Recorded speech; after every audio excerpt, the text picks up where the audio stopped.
Ladies and gentlemen, welcome to episode 151 of Petey's Awesome Guest Panel. Damn, did we really reach 151? Holy shit.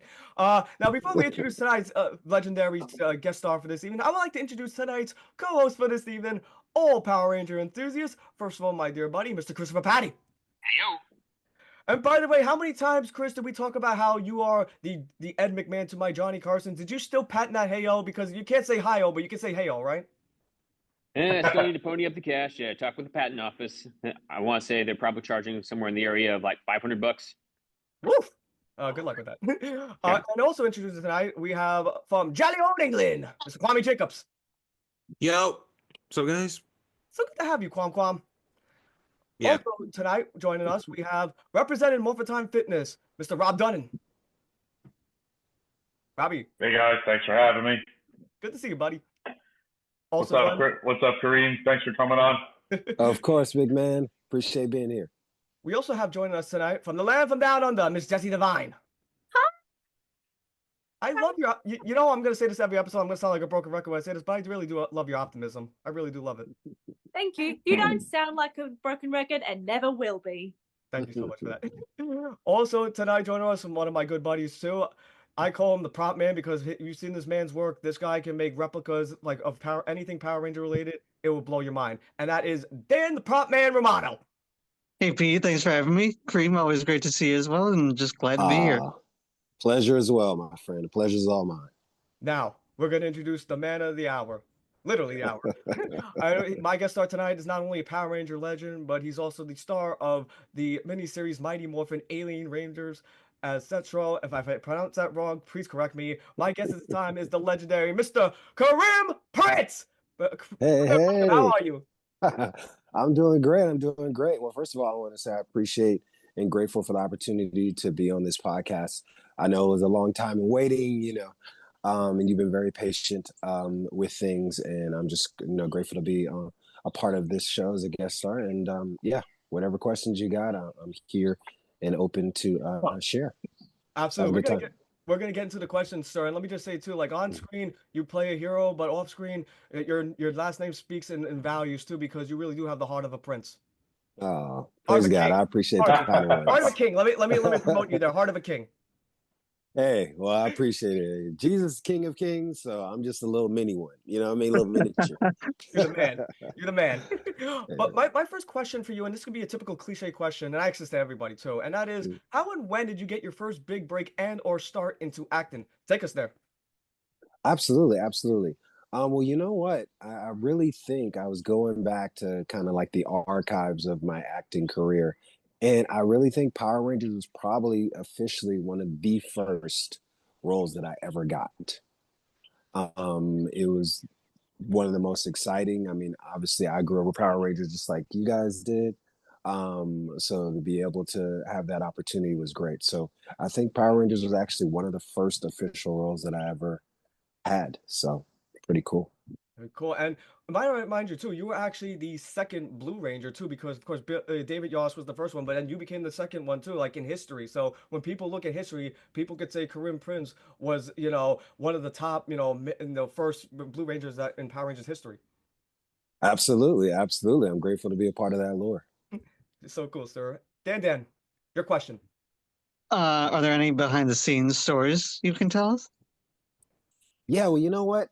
The kids, because remember, we went back when they were shrunken down to a younger age. So the kid actors on the show, they were just so fun. And so it was really interesting just watching them have that kind of level of maturity and professionalism on set, while just being the funnest group of kids there. So I think just overall, just spending time with them and, just watching them handle themselves in a very respectful manner.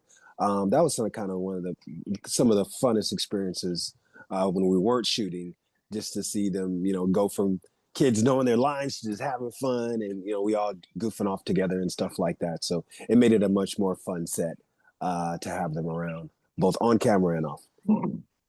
Very cool. And Rob, before you ask your question, I'm sorry, not Rob, Chris. Chris, before you ask your question too, I gotta say, Karim, like it was so much fun, like meeting you at Morphicon next year, and I got great news. I'm coming back in next year at Morphicon 2026. I can't wait. Oh, awesome! There you go. And I just remember it was such a fun time. I used to say, Mr. Prince, that Morphicon, like it reminds me so much of Woodstock. It's just love, peace, Rangers, Right. just nothing but peace and love and Rangers. I agree. I agree. It's definitely a positive environment. Everybody's coming there for one thing, to be immersed in the Power Rangers world and see many of the characters that that inspired them and motivated them, and to have those one-on-one interactions and things. Obviously, get the autographs and pictures and all that, but really, it's just an opportunity for us all to be together, like you said, in that kind of Woodstock experience of just love, peace, harmony, and joy, and love for one and all. Bless you, sir, and amen to that. Mr. Patty, your first question. What was the most difficult scene or episode you had to film with the Power Rangers? I would say the episode when we were outside and we had that big battle, and we got all of these nice awards and things like that. But the outside, that particular episode, because there were so many things going on, location wise, the heat was ridiculous, especially that Castaic Lake is kind of where we shot a lot of those exteriors and some of the schools that are around there. So having the big alien head on, in the velour outfits that look like Star Trek. So I would say that was probably the most uncomfortable day, just due to the elements and the heat and being in the full on Sestro mode. Probably made it. Luckily, with the kid, with everything going on, it's still a fun day. But I would say internally, I was sweating bullets. And was Setro the original like audition? Like, did you originally audition for Setro? Or was it another like character you auditioned for? Sestro was actually the character I auditioned for. Okay. I didn't know that we would be fitted for the heads, that we would be alien. I figured we would just be in human form. So when they told us, after, it was only after I booked the role that I went and had to go to one of those places where they put your head in this whole, almost like this resin, and they drip it over you. They put these and it dries. So if you're like claustrophobic, you would have freaked out, because it's like a cast they put over your head, and then they put these straws in your nose so you can breathe. But it literally, like, you're immersed in, and you have to stay there probably about a good 15 minutes before it dries, and then they use that to be able to form what became the head, the alien head of all of the characters. So, but yeah, it was the original, and I'll tell you where I got sort of the inspiration for Sestro was from Star Trek Generations, the role of Worf. I don't know if you guys remember Worf. Michael Dorn? I remember him. Yeah. Exactly, Michael Michael Dorn. So it was Star like Trek. exactly. So because I liked it, I liked the way he carried himself. There was like a royalty or a regal way that he carried himself. There was a sense of duty and responsibility. And since my character was, sort of like engineering and weapons and understanding all of those components, sort of how do we be able to navigate all of the technology and things like that. So I kind of patterned myself after that character. And then a little bit of Spock, because he had that sort of rigid sort of components to his movement and his behavior. But as far as the internal character and the depth, and really bringing some authenticity, I really kind of pulled from both Spock, Leonard Nimoy's representation of the very first OG Star Trek, as well as the next Star Trek Generations with Michael Dorn's character as Worf. Very cool. Now let me ask you. Well, I was also gonna tag on to this, that Sure. you also seem to have been the precursor to the character of Teal from Stargate SG-1 in a way. Yeah, I would agree. I think there was sort of a evolution, if you will, to that character. It's almost like an homage all the way up the spectrum to Teal. So I would agree with that. Kwame, you look a little bit confused. You all right, buddy? Karim, I gotta ask you though, as a Star Trek fan, Captain Picard or Captain Kirk? Man, I mean, he's the OG is Captain Kirk, but I would say because of his his charisma and his enthusiasm, and he's almost like a caricature now of himself. But I would probably lean. But I because I was like, these Star Space Nine. So in cartoons and things like that, animated series, he's always sort of a character of himself. Whereas Picard, I would have to lean a little bit more towards Picard because of he just was a phenomenal actor and what he brought to that role. But there was a sense of, like I said, a sense of duty and a sense of responsibility that he carried. That wasn't over dramatic, and the way he led as a captain, he had a lot of like leadership with sympathy, understanding, and compassion, but still with focus and direction. So I like the way he played that character. So I would have to go with Picard. I see. And Rob and Dan, correct me if I'm wrong here though, but an interesting fact too, Karim, you are like one of two people next to Hilary Shepard that actually was a Power Ranger star that appeared on the Star Trek franchise. And if I'm wrong here, guys, correct me. But I believe Karim and Hilary were like the only Power Ranger stars that appeared on Star Trek. Oh wow, that'll be news to me. You guys have to That's educate me on that one. I should check that out sometime. Because I really think it's just you and Hilary. Mm. Oh wow. Okay. I think you'd have I to. think you You'd might have be to right get, on that. yeah, you'd have to do some due diligence research on that one to verify. But if that's the truth, that's awesome. I'd love to be in that company. Well, I have one more compliment, a shower of praise before I lead it to Kwame here with his question here, and I just want to say, like, Mr. Prince, you're much like the late great James Avery because, like, you play this lovable character on TV, and then you play this villain in Zeo, like, kind of like how James Avery played the lovable Uncle Phil, and then he was also the badass Shredder. Right. I always loved. I actually met him once. It's really sweet man. The very big, baritone, tall, right? strong, very tall.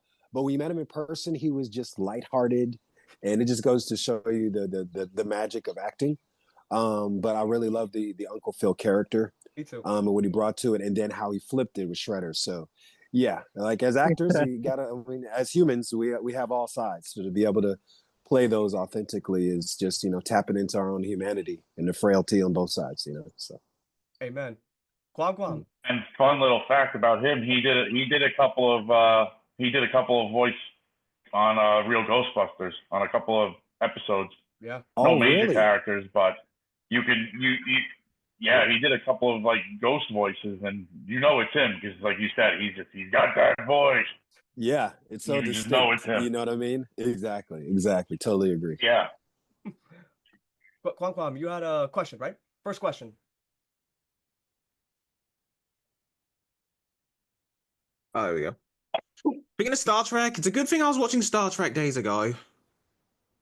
Well, I wanted to try something new because, something out of my comfort zone. I mean, I know Star Trek. Well, I'm not a fan of it. I just wanted to try something new. Sure. Yeah. So yeah. Yep. Cool. You're familiar with the one from 2009? Which one was that? The one with Chris Pine in it? Oh, the movie you're talking about. I've seen Oh, those yeah. movies. Mm-hmm. Yeah, they were really good. I like Chris Pine as the captain. I think he was the son of Captain Kirk or something like that he played. Yeah. Yeah, he sort was. of his maturity through the course of the film. Coming from that, I guess he was just kind of like that playboy, not really understanding the responsibility, just leveraging his father's talents and his father's leadership abilities, his father's I guess reputation. But then he had to kind of find his own sense of leadership and really find himself through the course of the movie and the trials that he had to endure. So yeah, I like the process of him becoming a leader through the course of the film and the course of the adventure that they were on. So it was cool to watch him in that role. Yeah, it was, and the film really surprised me, and yeah, it was well made. Anyways, get a bit off track. Yeah. Okay, here we go. All right, here's my question. Do you have any you got any good memories of the Alien Rangers and Zeo team up? Man, you know what? I think one of my favorite moments in Zeo was when Billy and I had kind of crash landed and had to figure out things together, and utilizing our engineering and tech skills. I think that was the funnest, not only just from a standpoint of two Rangers coming together to solve a problem, but almost generationally, because first he was the kid, and then watching him transform from the kid to his actual age, and being able to actually have some scenes. Just as a fan of Power Rangers with Billy Yost was, with David Yost was really cool. I have to actually too related to that question, sir. And I've been waiting a long time to ask this question ever since I watched as a kid, though. But what was it like inside the spaceship that you and David Yost took off in? Yeah, it was. We weren't in it super long. It was more like us just getting out of it. So they created that prop ship, and the moments that we were in it, we were. I mean, it was. I mean, like as this, things always look bigger on screen than they actually are. I'll give you an example of something that's non-related but to the topic. I was on a show called Soul Train one time playing because I used to dance. I used to I hip hop remember that dance. show. Fun fact. Yeah, so it was a very popular show back in like this, in '80s, definitely early '90s. But anyway, I got a chance to I remember be it well. Oh, really? So I got a chance I to do. tour with this rapper at the time, and I was one of their backup dancers, and we got to go to Soul Train, and I was like, oh god. For many years, I've seen it on TV. It looked like this massive place, everyone's dancing, and you go in there, it's this small little studio. But because they keep changing the camera angles around, it makes you think like you're in this big, massive rave, which you're really not. So anyway, getting back to what you're asking about inside the ship, it was really really small. But the way we had to manage it, and the camera angles, things like that, and then the way they set it up, how we were almost like we crash landed, we were almost stepping out of it, so there wasn't a whole lot of things we were doing on the inside. But it was really cool, just all those who created it and kind of created that set for us. Hats off to them and their level of creativity to make us believe we're actually in a small ship. And I loved also too the fact that when you came back in Zeo though, like how it was your character, it was Cetro, that actually was the first Alien Ranger to make its appearance in Zero, like in the crossover episode, like when he was trying to find Billy. Yes. That was. Like I said, I like the fact that we came to them, and then we both had to go together to be able to solve that issue and bring things back to normal. Such a great episode. Mm-hmm. Jess, your question? All right. What is your favorite Alien Ranger episode? You know what? I would have to say the car wash. The reason why, because it was so like, as an actor, you have to like suspend belief and go, all right, I'm about to go into a car wash, right? As this alien from another planet that needs water. All right, so how do you play this in a way that it actually isn't going to be, like a mockery of it? You know what I'm saying? And really be like, okay, I really need this water. You know what I mean?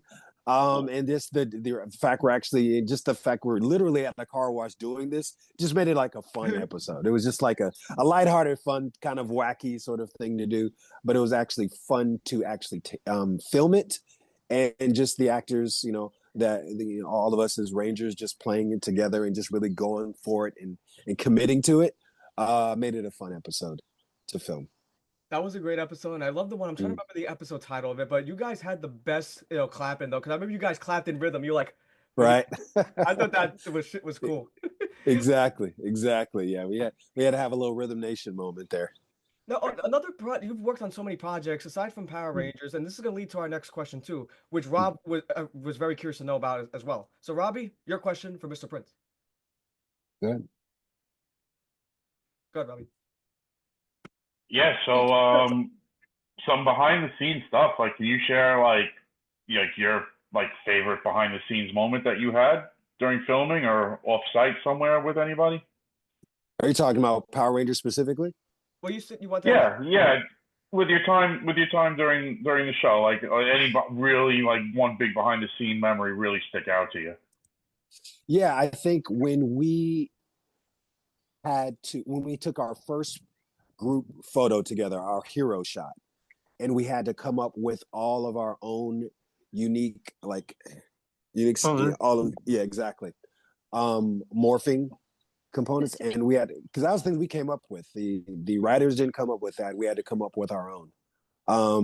So that moment before us trying to figure out, okay, what is what is our morphing positioning, and being able to come up with those on the spot and have that shot being taken. That was a really cool moment. That was a really cool moment because that is the most important thing, to be able to morph. And what is that morphing position? Because we didn't have all the cool gadgets and all the cool elements of other Rangers before us. So we had to literally create something that did not exist before that moment on the spot and establish that forever as Alien Rangers are morphing positions. And that was really cool. That was a special moment. Beautiful. And now I gotta ask you, this is gonna be a silly question. I ask this to every one of my guest stars, and depending on who you ask, though, when I'm not fasting like on a military, almost military like diet where I won't eat until like dinner time, I am an absolute foodie, and I know Power Rangers was a big production company, so I was just curious to know what the catering scene was like on Mighty Morphin Alien Rangers, and your favorite meal in catering, sir. Well, me, I'm kind of a sucker for like breakfast food. So if you give me like some good tasty waffles with maple syrup, you got the eggs and sausage kind of mixed together with the sprinkled cheese.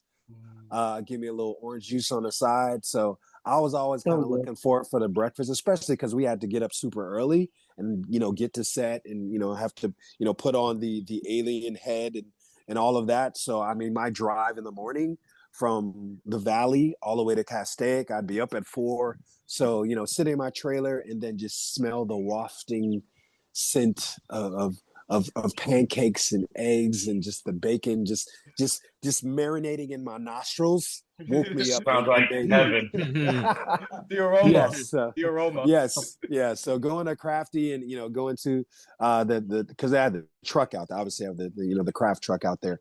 And just being able to smell all that good, tasty food, get a little hash brown action in there, always got me ready and revved up to film for the day. Sounds great. And you said you're a breakfast fan. That means you're a fan of like Denny's or like the Perkins or like Friendly's, like the breakfast friendly place. Absolutely. You can. I mean, it's kind of hard to miss scramble an egg, so to speak. And you know what I mean. Any good, yummy, tasty flour product, be it a pancake, egg, bagel, toast, slathered in butter and dripping with syrup. Oh man, I'm good to go. Eggs scrambled or sunny side up? I'm gonna go with scrambled, only because you can mix it with so many different things. You're one of the good ones. But every now and again, I'll go with the sunny side. Every now and again, I'm down to go exotic and go sunny side up. Live on the wild side a little. Yeah, sometimes you gotta raise some hell. Go on the wild side. Right. Pete, for whatever reason, I am just finding myself asking this now. Go ahead.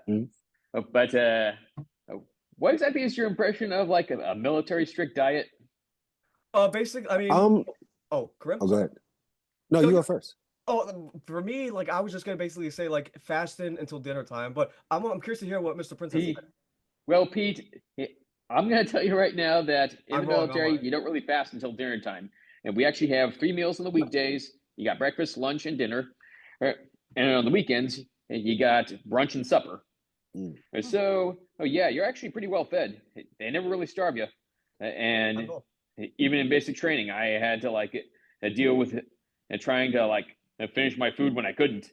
And so, yeah, it could be annoying at times, especially when I was having to pace myself behind everybody else. Mm-hmm. Yeah, I'll kind of add to that and just lean it even back to the character of Sestro. And I pray hands off to you being a part of the military. And that's kind of an extension of protecting and serving. So I have a lot of friends who have been in the military. I have my grandfather was in the military. My 2 uncles, one was in the Navy, the other was in Marines.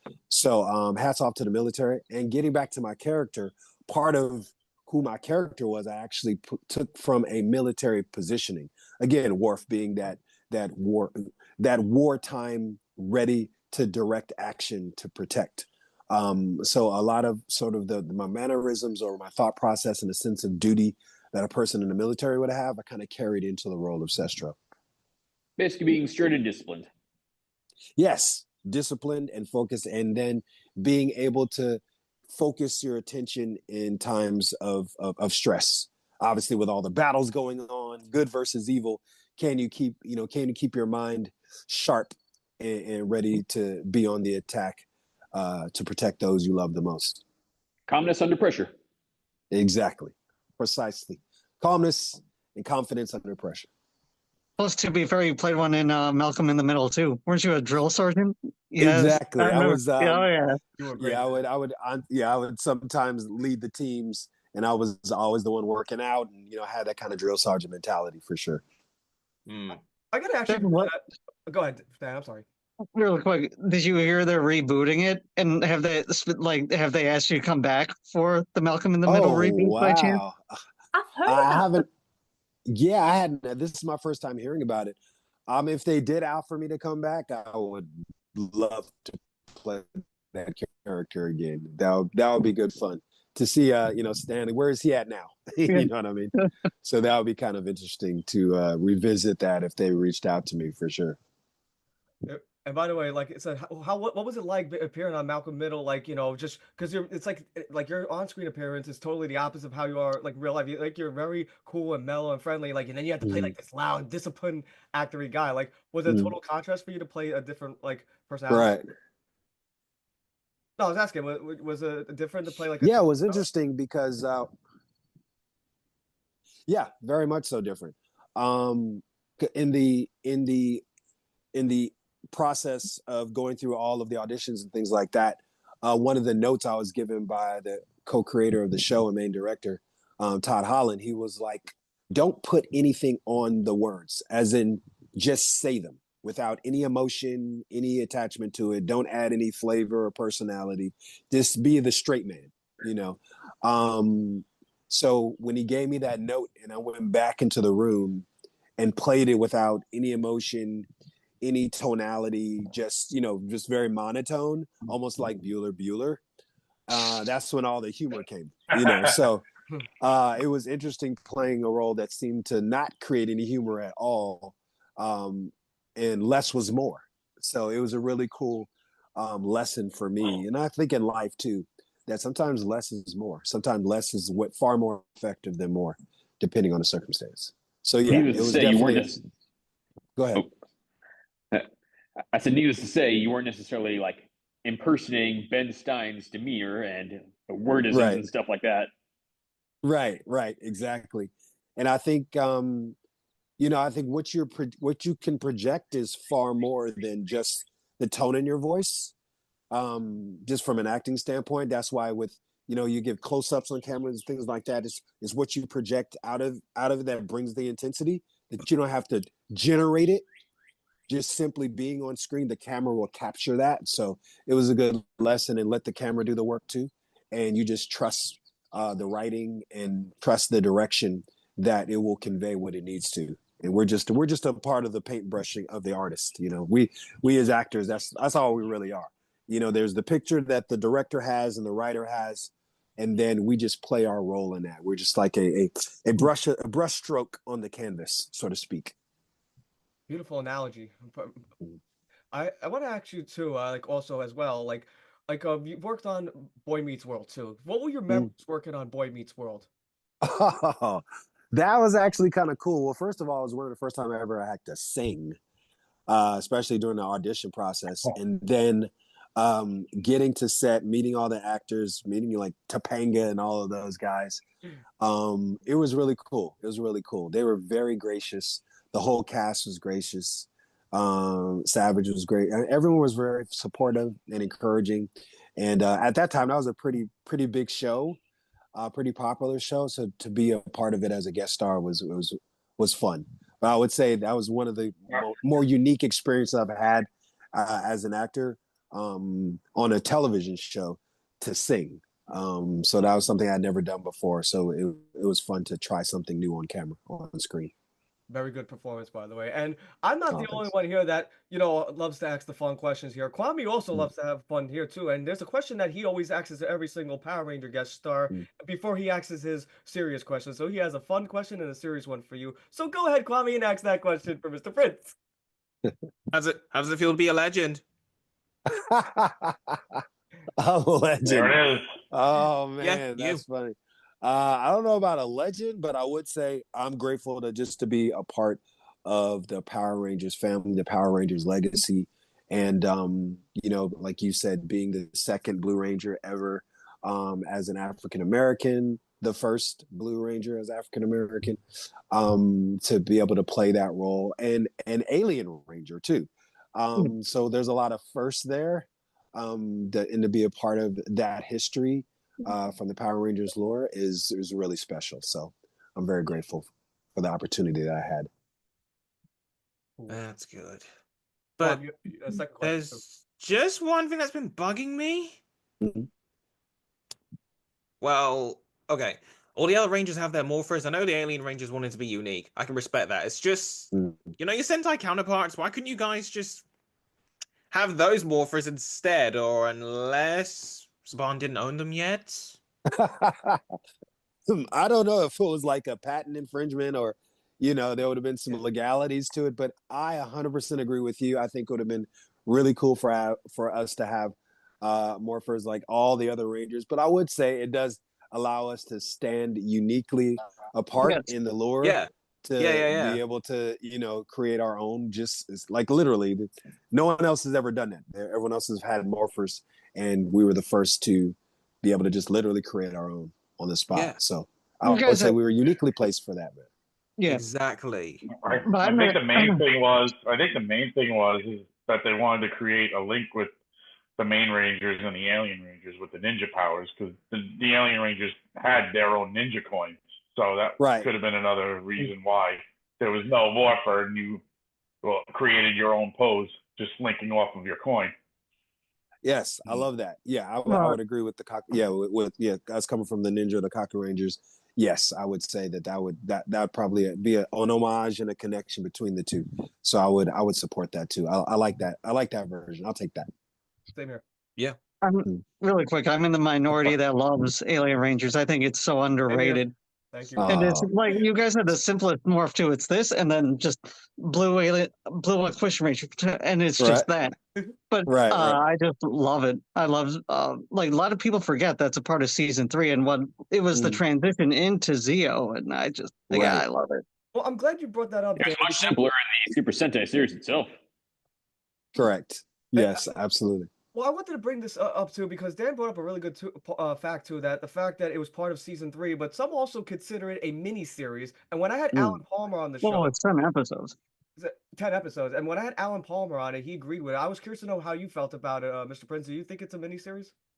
Yeah, I would kind of consider it that. I mean, I've had many of the fans throughout the years go, why didn't they expand it to a full season? I agree. As opposed to just doing this small little mini series. So I think I would quantify it as a mini series.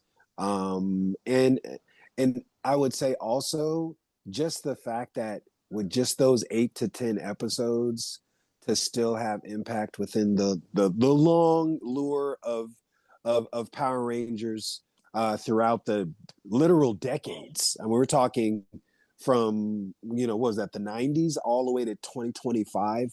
So we're talking over 30 years and how many seasons that there's been of Rangers that in just 8 to 10 episodes we're able to make an impact and be memorable really speaks to you guys as fans, right? I mean, we come and we do our characters, we do the best roles we can and do the best work we can as actors to bring these roles to life, as the Alien Rangers in this case. But for you guys to just, look at those 8 to 10 episodes and go, you guys were really special to us and we really appreciated you guys and wish there was more of you. That's the testimony to you guys being able to find the value in who we are and who we were as the Alien Rangers, even within a 8-part or 10-part series, if you will. Yeah, damn straight. Well said. True. Thanks. Did I have another question for this, Pete? Well, before you go, Kwame, I think a lot of people with that mini series, I think a lot of people, I've seen it, they call it season 3A, or like season 3B. They still include it in the season 3, but they just add that little narrative at the end to show the difference that it is like a mini series, but yes, it is a part of season 3 as well. Gotcha.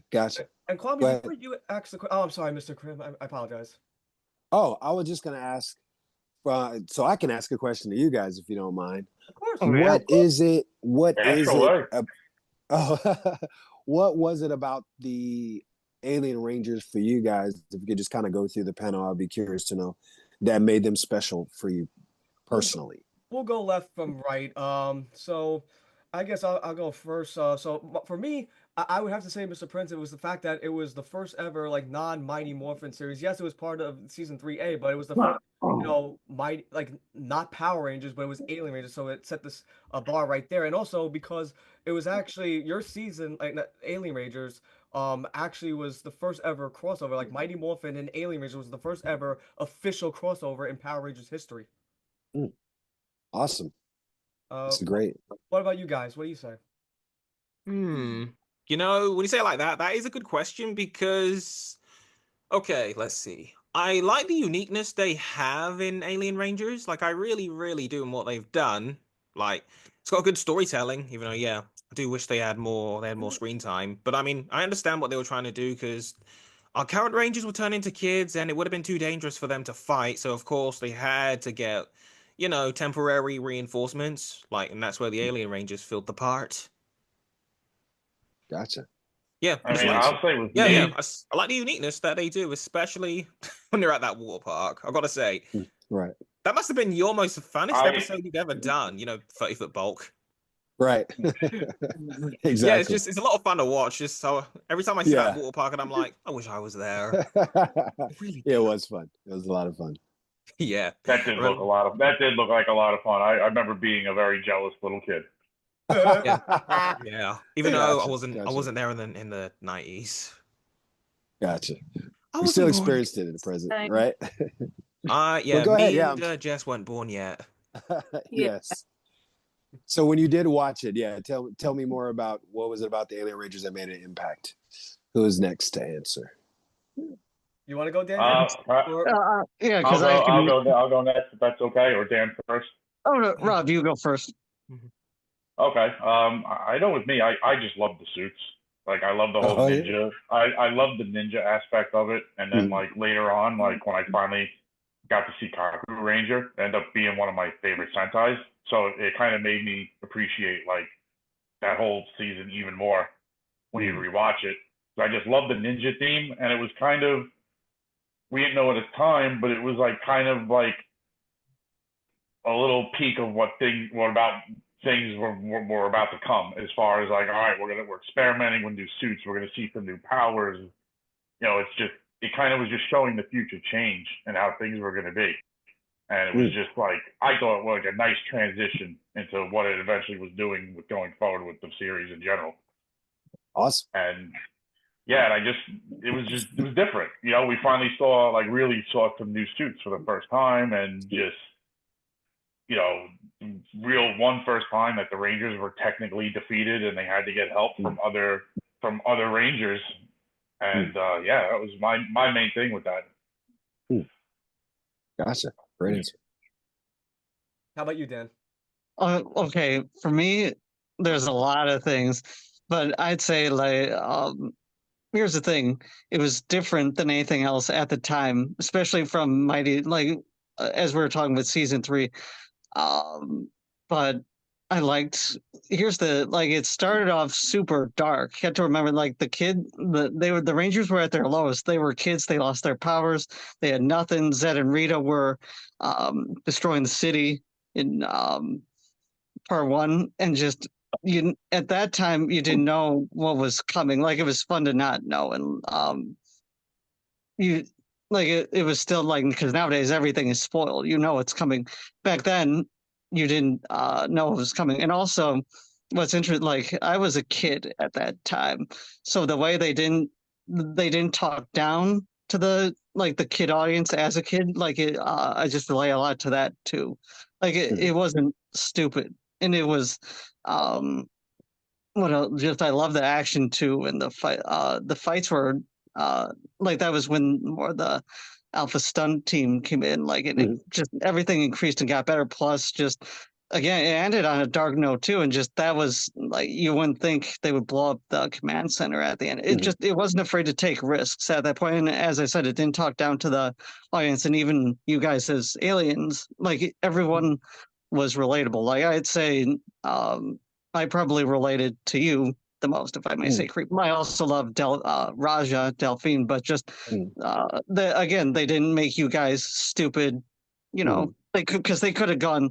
Like they made jokes, but it wasn't stupid with the audience, you know, and I appreciate that, especially nowadays to where just we were talking about this earlier. I think the show's become propaganda now, and it's not good what it used to be. Where like we could discuss this private later, Kareem, if you want, because there's a lot of like it's taking a lot of dark turns, in my opinion. Where the show back then, like it was dark, but there wasn't anything evil behind it. It was just people wanting to tell a good story and make these characters, even though they're aliens, relatable and likable. Where now it's just completely different. But because I still watch Alien Rangers now. Like I'd say, the one I watched the most is probably Sowing Seeds of Evil, because that just it's one of those like I related it to the most as a kid, and I still relate to it now. It's just but again, I can go on and on about Alien Ranger. It's so good, and just again, it took risks, and the show doesn't take risks nowadays anymore. It's too safe, and just again, there's too many questionable things in it. Where back then it wasn't like that. So again, sorry for my long tangent. I love it, but that's it. Thanks. Very cool. No, thank you. That was a very robust answer. I love that. You guys all have great, unique, perspectives. Who else? Who hasn't spoken yet? Chris, Jess, which one of you? Well, Chris, you know what? Let's let ladies go first. So, Jess, ladies first. Go ahead. Alrighty. Sadly, I never actually saw the Alien Rangers season, but lucky for one of my little sister's friends who saw every single series. Oh yeah. Yeah. Oh, right, cool. That's good. I love that. Mm-hmm. That's I think that's great. You know, I think one thing that I really loved and what you guys just touched on was the relatability. I think one of the powerful moments that I've had, and I can't remember which Morphicon that it was. It was a number of years ago, and just a tribute to you guys as fans. And I had a person come up to me and say, you know what, you were the most relatable character to me because I didn't see you as an alien. I saw you just like me. Sometimes I feel like I'm alone. I feel like, you know, I'm a stranger in a foreign land. And sometimes I feel like that, you know, no one really understands me. And the way you played that character, I saw myself in you and coming in, you literally being an alien in a strange land, but coming together with others to support a common cause. And it gave me encouragement and support. It gave me confidence and it'd be okay to be unique and be a special individual. And that was really powerful, you know, because here I am, a Black man playing an alien from another planet on Power Rangers. And yet a kid comes up to me and says, no, you related to me, not from, you know, the color of your skin or not from you being an alien on a show, just on a very human level, I related to you. And it encouraged me. And I thought that was really powerful. And it's the power of what this medium can do, you know, why you guys are literally on this show right now, you know what I mean? And why you guys are watching it, you know, all these years later and still get inspired by it, is a testament to, you know, those who from Saban all the way up, to be able to create these storylines and create these characters that you guys can go back over and over and step into this world and find value in it, is really special. So all hats off to you guys as the fans who keep it alive. Without you guys, we would not exist. That is just a fact. You guys come into, you know, watching the shows and episodes year after year from when it was on television to when it stepped away from it and going to all the cons and the conventions, coming to our booths. You guys keep the lure and the legacy of Power Rangers alive. So all respect to you guys. Thank you. Always. Sir. And Chris, we definitely didn't forget you, man. How'd you tell us your vision on Alien Rangers and how you feel? Well, This puts me on the spot because I have two perspectives of that right now. A concurrent perspective and a hindsight perspective. So my concurrent perspective of it was that back then it was really too much change that came too quickly for me, and that kind of just marked my drift away from Power Rangers sort of as a whole. And when the episodes or the story arc happened where they turned into kids and they started to have to rely on other Rangers, it kind of just it seemed as a sign to me that things were going to change and they weren't going to be using the same Power Rangers anymore, because obviously the actors were getting older and they're probably looking to get into new careers, new roles, that sort of thing. And yeah, again, I didn't really mind the story arc for what it was. I thought it was good for what it was. And in a way, it just also showed me as a kid, so there are more Rangers? All right. I mean, I can kind of see that. But yeah, I wasn't necessarily hating it. It was just the change that came too quickly for me. And I thought there was just going to be a sense of jumping the shark like they did with Happy Days. But God. But now here is a hindsight perspective. With the darker tone that it took, it would actually come to be a close parallel to what we would see within the Super Sentai version of the series. And that's actually a good thing, in my opinion, because we don't like to be talked down as an audience, whether we're kids or not. We actually like dark tones. We like it when the show takes chances. And it was a good thing that they were taking chances back then. And I could probably just see that I was wrong back then to just and not give it the chance and just move on, because I was seeing that Zero Rangers was coming into the next series, and of course Alien Ranger is what happened before that, but I also just I kind of understand now that I need to really just go back and look at the series itself and see what really happened and see what I missed out and see if I can just pick up where I left off. Mm-hmm. Are you? That's awesome. And Mr. Prince, I got actually too, and you guys can tell me if I'm wrong here, if this is a dumb idea, but I feel like that the whole miniseries should have been turned into a second movie. Instead of the Turbo movie, I think the second movie should have evolved, the whole plot and story arc evolved, the Rangers losing their powers, then they turn the kids, then they send the alien Rangers to help send them out. I think it could have been turned into a real kick-ass movie. What do you guys think? What do you think, Mr. Prince? Yeah, I mean, I think I like the idea of merging worlds, right? We always kind of think we're alone. Are we alone? Are we not alone in this vast universe? So the idea of there being Rangers from another planet coming to help support, and like you said, I think a couple of you have just mentioned to be able to honor the reality of even kids when you guys were kids watching it, to not dumb it down. There are certain times in life where you're going to have to take risks. And there are times in life where the unknown is present and you got to stand up and face the Goliaths of your life, irrespective of your age, so to have a really cool storyline like that, blown up in a film type of setting, would have been cool to kind of explore what that would look like in modern day. And I would add too, if it could be not with the alien head almost coming in human form, maybe humanoid. Maybe our eyes change, you know what I mean, or something. Maybe we have just small gills or something like Aquaman. I don't know.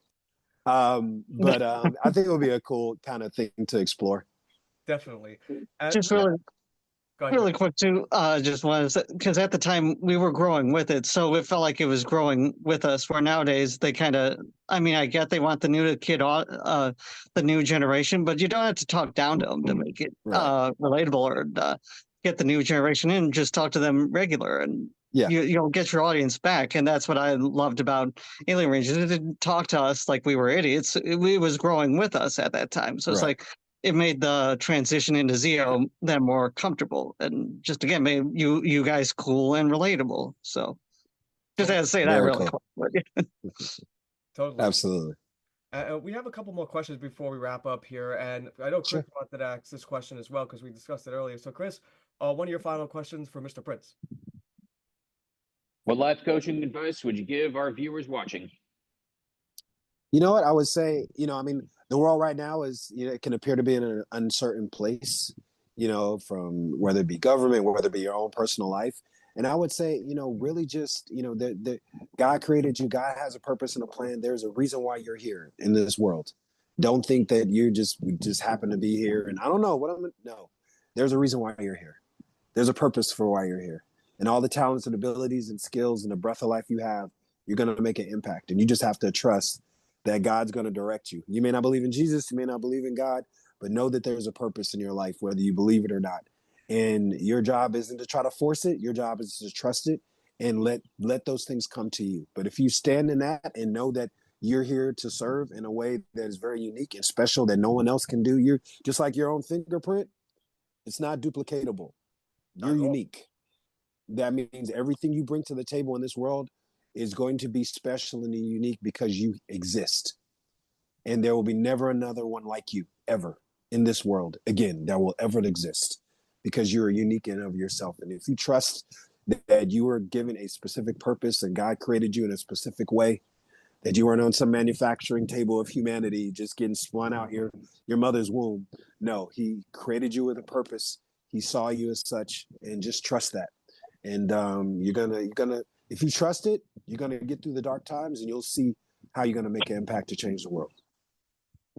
Well said, sir, and very inspirational. Yeah. And one of the questions I have for you as well, too, is because you're an amazing storyteller. And one of the questions I want to ask you is, I ask this to every actor, actress that comes on the show, and that is the raw emotion question. I'm going to put you in a scenario right now, Mr. Prince, where, like, if you're doing a scene with a fellow actor, and in the scene it requires you to get into this heated, like, argument, and then your co-star comes up to you and says, Mr. Prince, and he says that to you because he has so much respect for you in the whole wide world. He goes, Mr. Prince, if there's a scene that right now we have to do where we have to lash into each other, I had an idea where we can not only sell the story but make it believable to the audience at home, so that way it's more believable in storytelling. But what if you were to lambaste me so hard that you can make me cry on sight in frustration? What would you say if you were approached with that type of method and to that actor? I mean, for me, I think it's really just diving into where is that pain coming from, because anger comes from pain, right? It doesn't come from a place of I'm just dying. There's some people who are just diabolically just evil like that, but even still, from a human and behavioral positioning and behavioral psychology, and us as humans, when it's like a dog, when a dog is lashing out, maybe its paw is in pain, and you didn't see that there was a nail in his paw. So you see the lashing out as just an angry dog that's seething to attack you, when actually that animal's paw is in pain. And if you're able to relieve that pain, then you would be able to take that anger and rage away. So I think it really is diving into, as an actor, diving into where does your pain come from? And from that pain, the defense mechanism is the anger to protect yourself. And that's where the lashing out comes from, whether it be road rage, whether it be anything like that. It's a jeopardizing of your safety and a feeling of pain that I could be in a place of uncertainty. So for me as an actor, the process is identifying a place of internal pain for me that would put me in a position where I think he's a threat, that I can authentically come at him with that level of rage. So like using real life elements and using it to sell the storylines and tell the story, right? To put on. Yes, right? Exactly. Yeah, it's kind of like method acting in a way, but without having to go into I have to go visit a prison and talk to a murderer and see, what I'm saying? Because I'm kind of taking to those kind of drastic lengths to go, okay, what is it like? I'm going to go live the life of this character in order for me to truly understand it. I'll give you an example, right? I had to play a gang member who does a mass shooting. And it was in downtown LA was the scene. I had to shoot up this nightclub. And I'm literally in a car in this big SUV, and they give me a gun, like a huge, like a sawed-off shotgun. Obviously has blanks in it. And I'm literally in the back of this vehicle, and I have to go to a place internally. Because I love everybody, I love everybody. But I had to go to a place literally inside myself to go, what would make me take this massive gun out and start shooting at a group of, crowd of people who I don't know. And I had to kind of contact that place. And literally the car revs up. I tell the driver to go, and he's all in his gangster outfit and everything. And we're in downtown LA, and we're speeding down the street. And I have him roll down a window, and I bring this gun out, and I start, and everyone's just scouring everywhere. And after we shot that scene, it took me a minute, like, to kind of come out of that place. But again, as an actor, you dive into your own frailty as a human, and you have to contact places in yourself. So I can't play it like I'm a gangster. I have to play it like, from a human standpoint, what will make me angry enough and callous enough to shoot at a large group of people. So as a human being, I think the humility comes in, and you talked about, trying to support, give you guys some words of encouragement. As a human being, you can never get too high and, cocky about yourself and think you're so great, because we can abound in amazingness and be the excellence, but we can also be very dark as humans. And knowing we all have that capacity. And the question is, what choice are we going to make? Each and every day we have a choice to make, to be the excellence that God placed in us, or to fall prey to the darkness that's inside of each and every one of us. And it's an active choice that we make as human beings. And what you guys are able to find, like you said, we can find in these Rangers the ability to be heroes, but then we can also find the darkness and that internal struggle that we all have within us, whether we're Power Rangers or just, day-to-day human beings. We all can be heroes and we all can be villains. And the question is, we have the choice to be a hero each and every day if we choose. Amen, sir. And we're gonna wrap up very soon, though. I have one more question, but before we get to that, though, I want to give the final comments to my co-host for this evening. So, ladies and gentlemen, your final comment for Mr. Prince, and we're gonna start with the person on top, and that is my Ed McMahon, and that is you, Mr. Patty. Well, I guess I'll just say that I'm sorry I drifted away from Power Rangers, kind of at that point. And yeah, I can appreciate you coming on and giving us all your input on your career as well as your role in the series. And I'll definitely see about hopping on Netflix and just seeing which episode I may have left off at. I think it was one where they we're all at the fountain, and Billy gives his input on the situation or something like that. Gotcha. Yeah, go check it out again. That'd be awesome. Mr. Romano, your final comment for Mr. Prince. Okay. I got a comment and a question, so I'll be quick. Well, because our timer is running up, and we only have a half hour left, so we can only do comments, unfortunately. I'll be quick. Karim, always love seeing you. Hopefully I see you at the next Ranger Stop or PMC, one of the two, but I always love seeing and talking to you. And then really quick, my only thing would be, are you doing your Sunday sermons again? Because I really enjoyed watching those, because those got me through a lot of tough times last year. Like some of them really went along with what I was going through in life with them. So just was curious about that, because I would watch them. I would always be in the chat. So. Oh, great. Yeah, I appreciate that, man. Yeah, they've actually never stopped. I just had been doing them more just on Facebook specifically. So I'm going to start doing them simultaneously, live streaming on both Instagram as well as Facebook. But yeah, if you catch me on Facebook, I've been doing them consistently every Sunday. Now they just are done at 8 a.m. Central time, because I moved to a different state, so I do them a little bit earlier. But you can always catch the replay too. But yeah, like I said, starting probably in the next week or two, I'm going to live stream on both Instagram as well as Facebook. But I've been doing it on Facebook since I started every Sunday. Okay, because I really enjoy those. Thank you for doing those, by the way. Oh, of course. We love those. You got it. Appreciate it. Yes, sir. Yes, sir. Mr. Dunnan, Your final comment. Yeah, Karim, I just want to say thanks for coming on, sharing some of your knowledge and your background on your career. You the way you tell a story is just you're so into it, and you can just see the passion that you have. I really hope we could see you at another Ranger stop or PMC, like Dan said, sometime soon. I know I did meet you a couple of years back in Orlando. I don't know if you remember, but you were an absolute gentleman. Thank you. All right, awesome. Yeah, you were an absolute gentleman, and I remember the VIP dinner. Me and my friends, we spent a lot of time with you and Alan specifically, and it was just a really fun night. You guys were just awesome. So again, thank you for taking some time out and coming on today. We all really appreciate it. Well, I appreciate you, sir. Thank you very much, man. I appreciated the times I've spent with you. I do remember you, and me, Alan, and I spending time with you, and that was a great time for us as well. So cool. Thank you again. You got it. Your final comment. Well, thanks for being here. It was an honor to interview you, and we got to know your knowledge and your background, and yeah. It's got me thinking. I wonder what Billy's up to with Cestria on Aquatar right now. Now that he's living with, you guys. Exactly. That would be a story for you guys to create. Yes, I've always wondered how he's doing in Aquatar, because Billy's the only ranger who actually left Earth. That is true.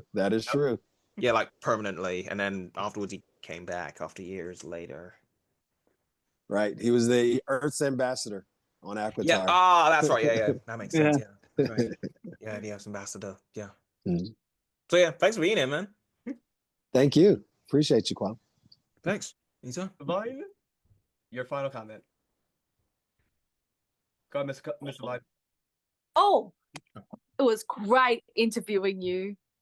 Thank you. It was a great meeting all of you.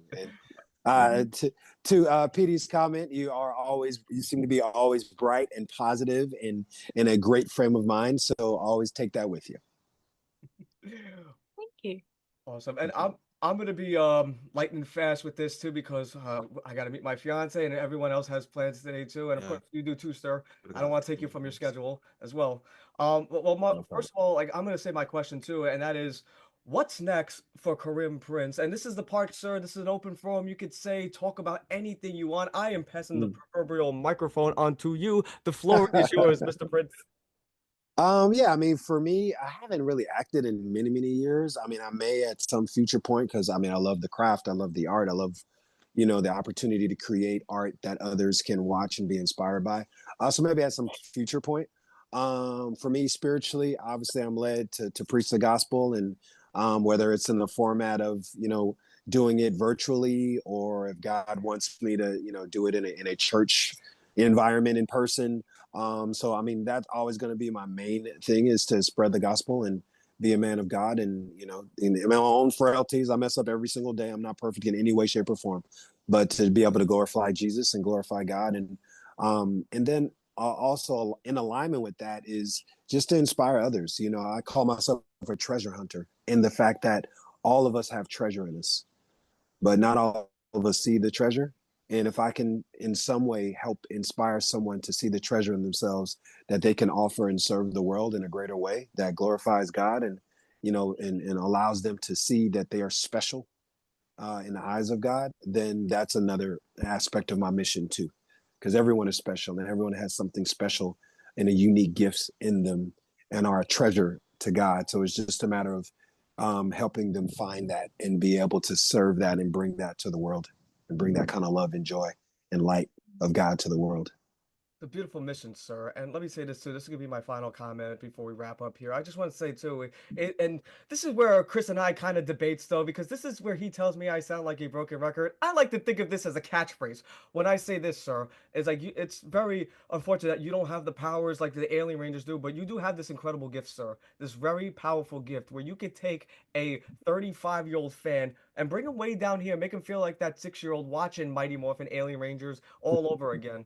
And like I said, I've been a fan of yours for a very long time. In fact, this is how far I go back. This was 6-year-old Petey when Alien Rangers came out.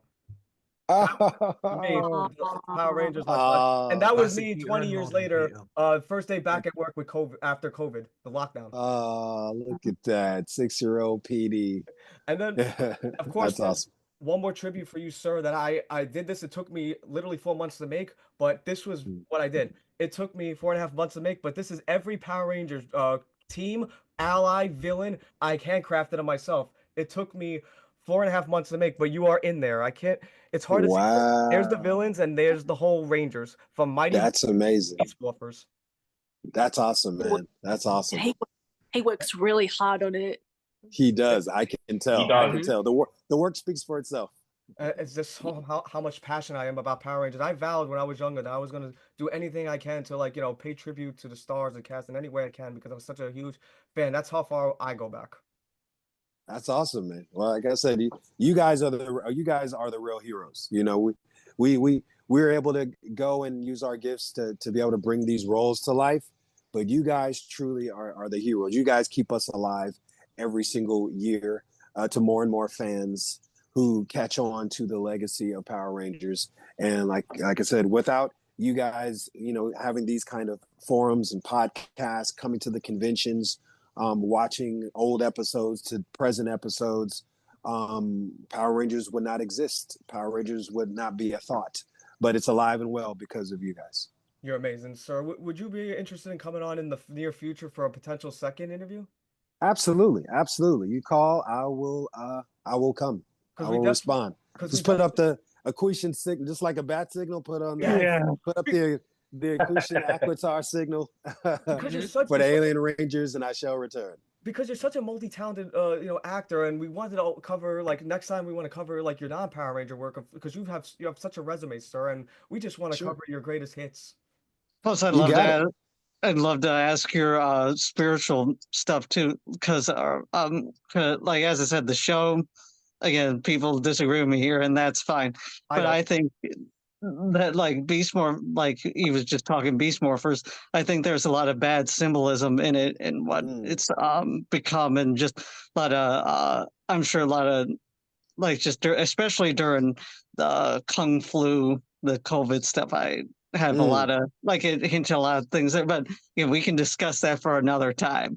But sure, I love your input on that, especially because you come from Hollywood, so I'd love your thoughts on how what your thoughts on that stuff. It looking look on the other side, seeing what it's just your opinions on it. What you think? Because I'm a conspiracy guy. So. Well, I think I'll keep it nice and light and simple, and try to be impactful as possible, and just in a simple sense, because I know we all have to move on with the rest of our day. But I will say that there's always going to be a spiritual war going on, and the focus should always be on going to the light. The first thing God did say was, "Let there be light." He didn't say, "Let there be darkness." He said, "There be light." So if we are breathing and bringing God's light into the world with how we serve, with how we love, then that is always going to cancel out the darkness. Of course. But the power is the fact that the only way light can have value is if it goes into darkness. And it said Jesus came into the darkness to bring light. Yeah. So if God is in you and you all have a part of God's light in you, then you come into this world, into the darkness, and you bring your light. So we never have to put any attention on whatever darkness that may be in a television show or the darkness around us. We live in it every day. The question is, will you bring his light? And as long as you bring in his light, then that's what will be seen, and it'll cancel out any darkness. Amen. Thanks, Karim. Yeah, and I agree. And also too, Karim, I'll never forget when we met at MorphiCon and we shared a prayer, you, me, and my fiance. And actually, we're getting married next year in July, and then following month we're gonna have a 3-week honeymoon in California, Las Vegas. So MorphiCon is top on honeymoon. Congratulations to you and your future wife. That's fantastic news. Thank you so much. And I'm hoping next year I can actually see Pete get married, because I did promise I'll be there next year, and I'm hoping to go to Power MorphiCon for the first time because I've always wanted to go, so I can actually hang out with friends and also meet my heroes. And hopefully, if I do see you, Karim, I'll bump into you. Oh, that would be great. That would be great. I would love. I've always wanted to go to Power MorphiCon. It's my dream convention. Well, your day will come. From want to reality. Drop it out. Thank you so much, Karim. You have an awesome day, sir. I'm gonna work. Thank you, guys. When I come back from the dinner, I'm gonna work on this interview, and I'm gonna get it posted pronto, and I'm gonna send you a copy of it immediately. Fantastic. Well, thank you guys very much for having me guest on your wonderful podcast show. Petey and the rest of you guys are amazing human beings, and keep bringing this show alive. Keep in your own personal lives, being able to bring your own special brand of light into this world, because God and Jesus need you. Thank you, sir. You have a wonderful day, everybody. Bless you as well, my friend. You too. Thank you, everyone. All right, you guys. Have a great